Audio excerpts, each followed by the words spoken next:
This is BBC Radio Guernsey at just approaching 25 minutes past 10. We've got something incredibly special for you now. We all know that music stimulates the mind, but it can be therapeutic too, and I'm not just talking about whale music. The Healing Music Trust takes live music into homes, hospitals and special schools across the bailiwick. They give live concerts for the benefit of patients, residents, pupils and their carers. And the musicians aren't just chosen for their professional skills. It's incredibly important, as I'm sure you can imagine, that they have the ability to connect and bring special moments to their audience. And sometimes that means singing and playing to them on a one-to-one basis. Patricia Hammond and Matt Redman are over on their very first visit to Guernsey, and it's with much pleasure that I welcome them into the show now. Hello. Hello. Hi there. It's lovely to see you. So first trip to Guernsey? Yes. Well, indeed. Technically, staying here. Matt docked with a ship at some point, and I went to Sark. And what's your musical background? We're both classically trained, but we do a wide range. I mean, I think every musician nowadays has a portfolio career. We all do lots of things. Matt can be heard on television adverts, but also in symphony orchestras, and I've done operas, but I've also done sort of ragtime and jazzy things as well. Where did you train, Patricia? Me? Whoa. Long story. I come from Canada, but I've been in England for 17 years, and my teacher is in Schaffhausen, Switzerland, so it's very confusing. You choose the person who's best for you rather than the institution, in my opinion. But so you're an opera singer? Well, I suppose. I don't sing in very many operas, but I do sing classically trained. I have a classically trained voice. And what about you, Matt? Well, I'm not an opera singer. But you'll be able to judge on what you'd like to call Patricia's voice when you hear it in a moment. But it's only a classical voice in inverted commas for the radio. And I'm a classically trained but improvising musician. So I do play a lot of other genres, jazz, pop, rock, folk genres, and although I was trained in music, I went to a music school, a specialist music school in Manchester called Cheetham School of Music. Did you really? I did actually really do that, yeah. And, no, it's just we've had a few from Guernsey going off to Cheetham's. Oh, very well, very good. Right, yeah. It's an incredibly musical island. Yes. That is very true, because I've actually come across a couple of people in London who have, I live in London now because I went to a music college called Trinity College of Music. And there's a couple of people, that have come across, have done really well leaving this island. And, did you ever go in for the BBC Young Musician of the Year competition? That's not actually something that I did do, but many colleagues and friends of mine have had great success with that. So you've trained as a classical guitarist? Well, yes, that is what I did do. I have with me here a classical guitar, but I was actually the first student to switch to first study, or my principal study being jazz guitar at Cheetham. So I was the first one in about 350 years. Syncopation, forsooth. Yeah. Well, funny that, but times change and you've got to go with them. Well, we're going to have a lovely gentle rest of the hour on this programme. We're going to ask you to play some music. We'd love to. But you've brought in a CD representing some of the music you play as part of the Healing Music Trust. And we've talked often on this programme about when somebody's suffering from dementia, Alzheimer's, that sort of thing, the one thing they can recall from their early life is lyrics to songs. Yes. And these are songs of the Great War. Yes. The First World War. Yes. Now we're talking about, when I first started doing this, when I was 9, 10, thereabouts, you still had people who were from that time. Now people tend to want more things from the 1950s. So this is kind of, if we go to a hospice or whatever, it's usually people's parents and grandparents that are remembering these songs, but they never went away. So well, elderly people today might recall these songs being played to them by their parents. Exactly. And they often bring back the stronger memories, not thinking about their times in their early adult life, but actually their times at school, their times in the home before they went to school. And you'd be very surprised. Well, obviously the sort of effect it can have, but yes, parents, to remember parents, but it's also it's been 100 years now, so it's a centenary project, and so we're doing it as much for the elderly as for the young, to bring it back, because all you have are records from the 1940s. You've got the original artists in really good hi-fi almost, but from the 1910s it's very, very bad quality sound that they were recorded in. So by recording it with the original instruments, the original instrumentations, working from the original sheet music, we strip back the layers, the layers of varnish and things to obscure that have been obscuring this music, and bring it back to how it originally sounded, we hope. In high definition, you might say, these days. So it sort of brings lots of different things together. It brings the elderly back to their parents, and it brings the young sort of going, oh, this is interesting, it's unusual, it's not quite jazz, it's not quite classical, it's something other. So we're kind of the only specialists specialising in this particular Edwardian era. Oh, it's a jolly good job too, as you say, to preserve it. How did you two get together as a duo? Oh, Sony wanted me to record something to go on a compilation called Down Memory Lane. Still available to buy. Still available on iTunes. And this was in 2010. And I was the only contemporary artiste. Everybody else, there was Vera Lynn, there was Marnie Nixon and Doris Day and everybody on it. And so I thought, oh gosh, I got to get this right. And Matt he is a guy who does everything. This guy does things from sort of medieval to present day. And actually, it was a medieval harpist who recommended him, and he was just so interested in uncovering and unearthing. He also plays about 50 instruments. We got in touch through a mutual friend, luckily, and so he was up for it. So we did this Sony track. And then we just really were quite interested in doing this research.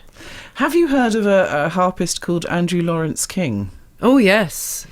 He's from Guernsey. Is he? Okay.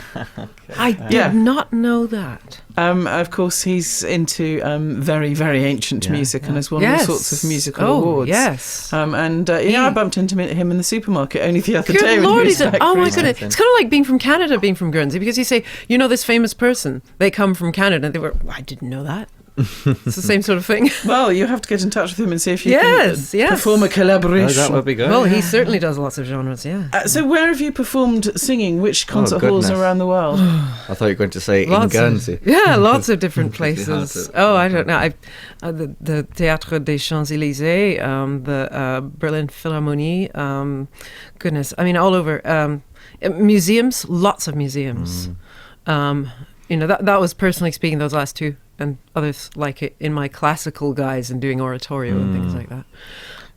A lot of the call for this particular project that we have is for heritage music, which is great.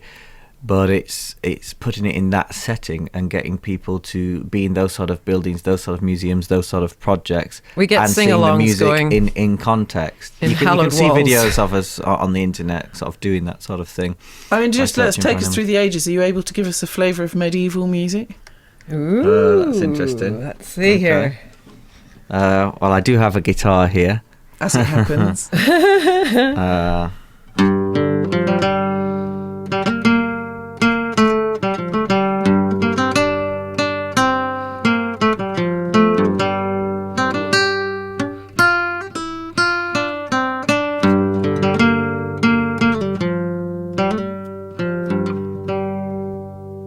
Yes, and as far as singing, that we've never done a medieval project, the two of us.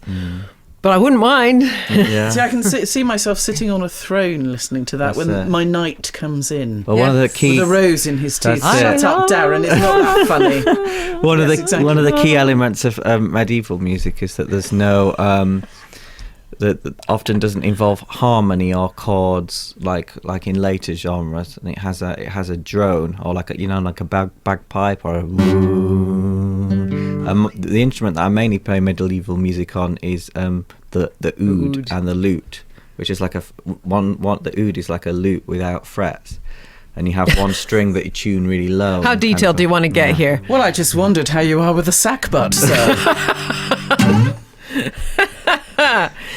Yes, I've never got my hands on a sackbut before. It can be arranged. Once done, never forgotten. Well, actually, it's funny because some of the best reactions we get are from really, really early songs. So we do, oh dear, what can the matter be? I never read lyrics to that. We better not go there. Right. Well, you're not the only one. That's Irish radio. It's some of the best responses that we get. Going back to the, why we're here and everything.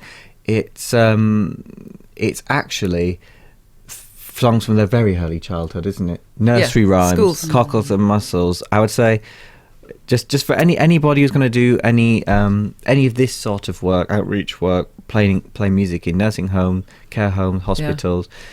Don't be afraid to go really early. Don't be afraid to sing nursery rhymes and we just do a watch. hunting, we will go. You know. But how do these sorts of songs from the Great War, go down in schools? They love very them well. because they're rhythmic, they're interesting. The subject matter it's really funny. We did a gig once in a museum, and my husband noticed that some of the little kids were trying to do sexy dances they'd seen, on music videos to all this sort of innocent ragtime. What we were doing was more innocent than the sort of moves they'd learned from watching like Rihanna That's and how things they like think that. dancing is. Well, without further ado, we'd love So you to lovely. perform something for us live this Oh, morning. We're oh also my going to goodness. perform play a number from your CD thanks as well. very much. 1990. Well, we will play a song that is on the CD, which on the CD features a xylophone and lots of special Loads of effects things. on a sort of 1910s comedy saxophone, but with in the studio is just Patricia and I right now, so you'll be stuck with just the guitar and the voice, but I'll do my best. Minimalist. And then maybe you can hear some other sounds on the CD. This Because is- do you know how hard it is to sell a CD in a concert when you've just got a duet and you say, no, but there's 20 instruments, there's a flute and there's an accordion. And What do you call yourselves? That's Patricia Hammond and I'm Matt Yeah, Redman. we No, but do you have a name for the duo? well, because of the CD involves so many Well, different that- combinations, but Matt does have a band called Versatility Serenaders, and that is the Edwardian band. And then I do something called Ragtime Parlor with kind of the same kind of people, but a little bit later, sort of 20s, 30s, 40s. Well, I give you Mr. Matt Redman and Ms. Patricia Hammond, who are now going to perform a song from their album. The album's called Songs of the Great War. I give you Quand Madelon. Excellent.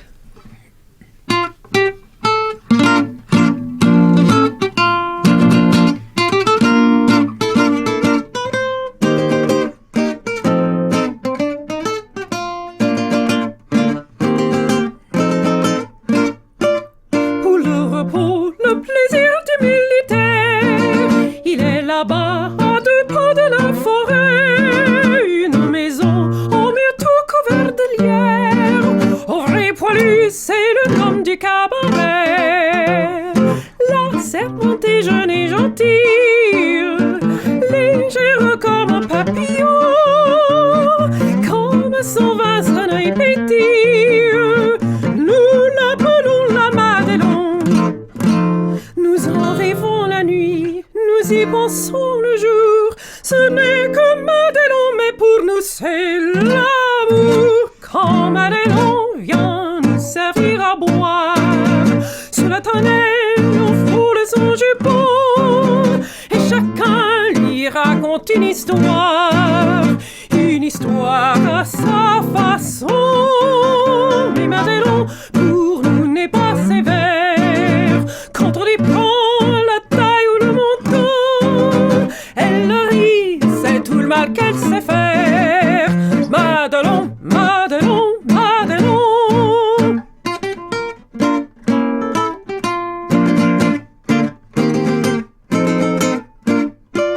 Un caporal en képi de fantaisie s'en fut trouver Madelon un beau matin, et fou d'amour lui dit qu'elle était jolie et qu'il venait pour lui demander sa main.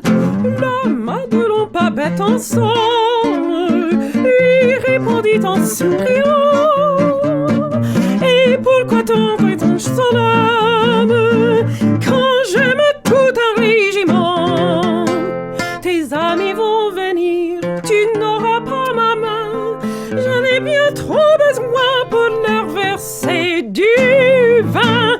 Quand Madelon vient nous servir à boire, sous la tonnelle on foule son jupon, et chacun lui raconte une histoire à sa façon.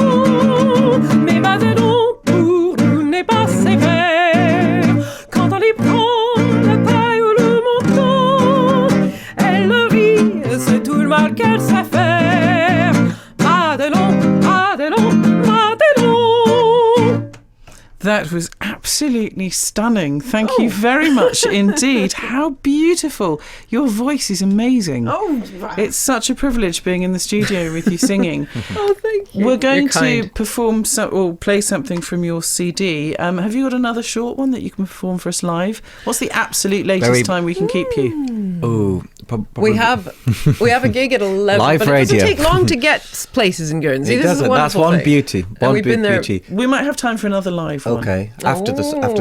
Okay, so will you introduce this then?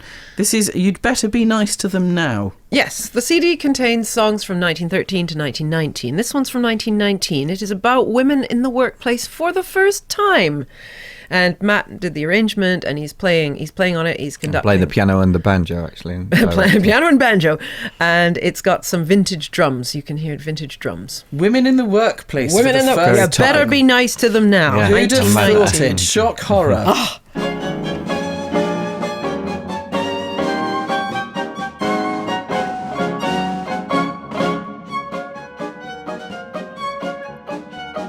Girls are filling men's positions nowadays and making good at everything they try.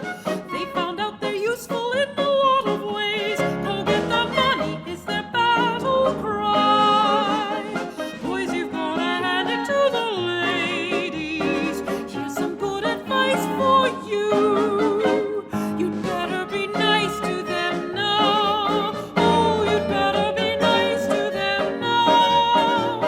Take your sweetie to a preacher right away. She may come in handy on a rainy day. It's all on account of the war.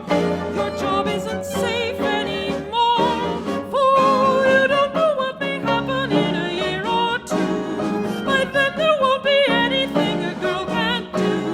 So don't you abuse them or you're bound to lose them. You better be nice to them now. Ever since the nation granted women's rights, they've been preparing so they'd stand the test. They've been sitting up and scheming every night and working out the trade that they like best.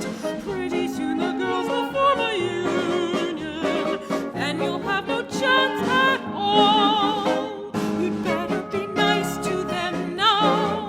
Oh, you'd better be nice to them now.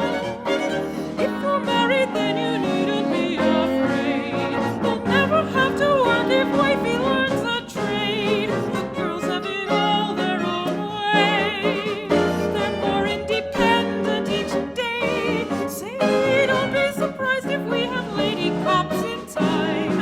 And if we do, the men will all commit some crime. And when the cops get 'em, they'll love 'em and pet 'em. You'd better be nice to them now. You'd better be nice to them now. Oh, you'd better be nice to them now.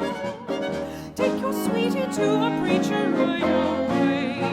She may come in handy on a rainy day. It's all on account of the war. Your job isn't safe anymore. Oh, you don't know what may happen in a year or two. By then there won't be anything a girl can't do. So don't you abuse them or you're bound to lose them. You'd better be nice to them now. I'm in the studio with Patricia Hammond, who you heard singing so beautifully there, and Matt Redman, and they're in Guernsey performing live music in homes, hospitals, special schools across the bailiwick. The Healing Music Trust has brought them over, and I just have visions of you doing concerts in Eric and Sue's house while you're not performing in hospitals and things like that. They're very lucky to have you. Thanks very much, Eric and Sue, for thinking of us. We're going to ask you to perform something else live very quickly, because we will then unlock the door and let you go, because you have to be somewhere at 11.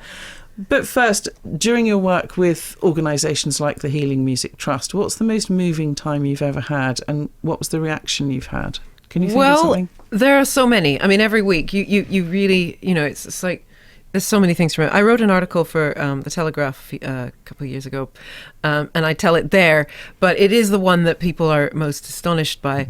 It is a phenomenon that happens quite a lot, actually. We went to a place in Wales, one of those corners, sort of God forgot, really, really very, very dark. And it was in a basement, and we got no reaction from anyone, just none. Until the song Yours till the stars lose their glory. And then this man with no teeth, they'd given up even on his teeth. Like, he didn't even have any teeth. He started singing it, and he had this very, very booming, a real Welsh baritone, proper. And the whole room just reverberated. And then sort of the man next to him started singing, and the woman next to him started singing, the whole room started singing. Then I noticed that while I was singing that all these nurses had come in, and some were wiping away tears. And then we finished the song, and then there was this sort of applause. The man sitting next to the baritone who had sung with me with no teeth said, Bill here hasn't spoken in 4 years. Hasn't spoken. And every single word was so clear. And he sang everything from then on, the rest of the concert. Because it's just a different part of the brain. And also it's so other. If you've got somebody with a trained voice and a live music, somebody actually causing the vibrations. Not using the microphone and going up to them. In that room. Yeah, not coming out of a box. Very important to be unplugged in these whenever possible, because the vibrations come from you and the energy comes from you. It is a physical gift. Sometimes you have to kneel down with dementia. You can lose, often you lose the peripheral vision. And so people don't even know there's somebody in the room until you kneel down while you're singing. You have to be good. You have to be able to kneel and sing. Take their hands, they open their eyes, they see you, and they go, there's a gift here. And there's somebody come here with something from the outside, something different. Extraordinary work you do. But Matt, familiar. What about you? Does any story come to mind? One relatively recent, very recently actually, in December, Patricia and I and 4 of our colleagues had, with the Ragtime Parlour Ensemble, had the pleasure of doing another tour, again for 2 weeks, not in Guernsey, but it was around the UK, mainly the southwest and the Midlands.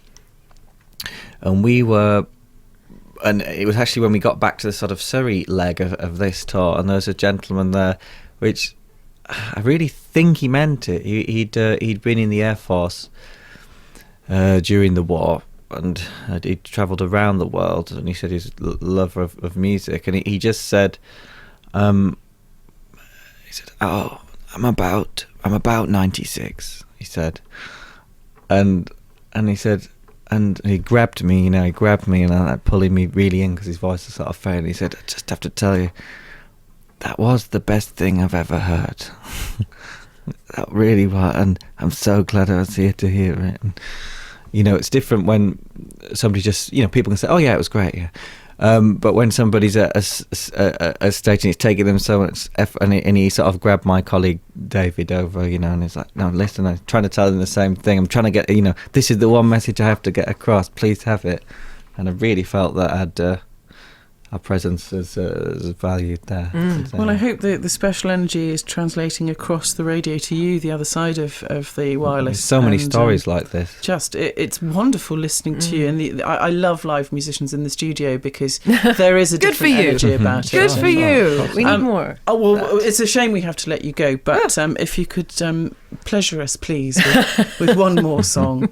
Well, this is the farewell song of the First World War. The Second World War, you have wonderful Vera Lynn, magnificent Vera Lynn singing We'll Meet Again, don't know where, don't know when, but in the First World War you had Till We Meet Again.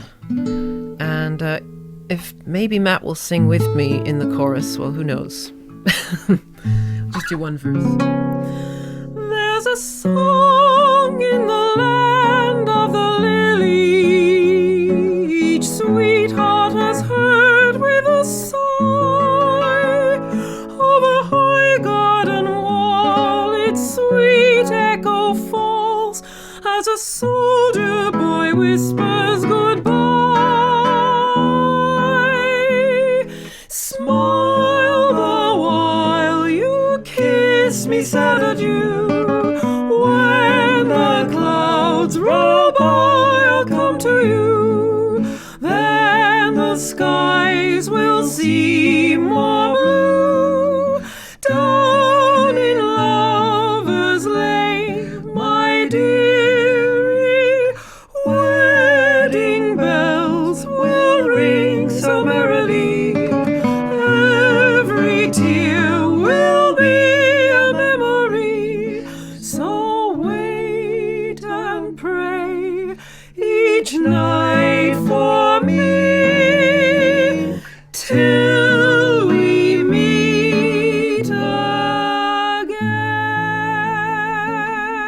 again. Just perfection. Thank you so much to Patricia Hammond and Matt Redman, who've been brought to Guernsey from or via the Healing Music Trust. Yay. And please promise to come and see us again. Oh, we'd love to. Thanks If anybody- to Jan and Ruth for bringing us here. Well, thank you very much from us as well. And if you ever want to hire the Ragtime Parlour Ensemble, you know who to call, because Yes. listening to you two, I reckon with other musicians, you'd be just as wonderful but different. Indeed. Well, we're here until Sunday. Leave your card, please. Thank you Yes. very much indeed. Patricia Hammond and Matt Redman, everybody. Thank you. Jenny Kendall-Tobias, BBC Radio Guernsey. The Beatles on BBC Radio Guernsey. Well, we enjoyed Patricia Hammond and Matt Redman so much. We're just working right now. Darren's working behind the scenes on trying to get them back on Friday, because they actually perform a version of Sanya Cherie with the original 1911 verse that's not often used. So we've asked them if they can come back. I'm not sure it's been sorted out yet, but I'm sure it will be. And that album, Songs of the Great War, if you loved it, is on sale at the Victorian shop in Cornet Street. Absolutely wonderful. And it features other songs such as If You Were the Only Girl in the World, Roses of Picardy, and I'm Always Chasing Rainbows, Chimes of Normandy, and Pack Up Your Troubles in Your Old Kit Bag. So if you know someone who'd love that, it's on sale at the Victorian shop in Cornet Street.